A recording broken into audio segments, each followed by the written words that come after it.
Hello friends, welcome back to my channel. ఇవాల్టి వీడియోలో తోటకూర పప్పుని ఏ విధంగా తయారు చేస్తారో చూద్దాం.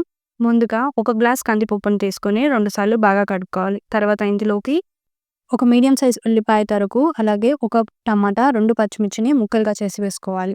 తర్వాత ఇందులోకి కొంచెం చింతపండుని, ఒక స్పూన్ పసుపు, ఒక స్పూన్ కారం, తగినన్ని నీళ్లు పోసుకొని 2 పెద్ద సైజ్ తోటకూర కట్టల్ని సన్నగా తరిగి వేసుకోవాలి.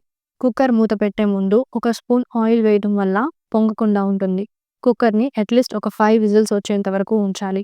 5 విజిల్స్ రాంగాల్నే స్టవ్ మీద పెనం పెట్టి అందులో 2 స్పూన్ల ఆయిల్ వేసుకొని, కొన్ని ఆవాలు, పచ్చిశనగపప్పు, ఒక స్పూన్ జీలకర్ర, కొన్ని ఎండుమిర్చి, ఒక 10 వెల్లుల్లి రెబ్బలు, అలాగే కొద్దిగా కరివేపాకు వేసుకొని బాగా కలుపుకోవాలి.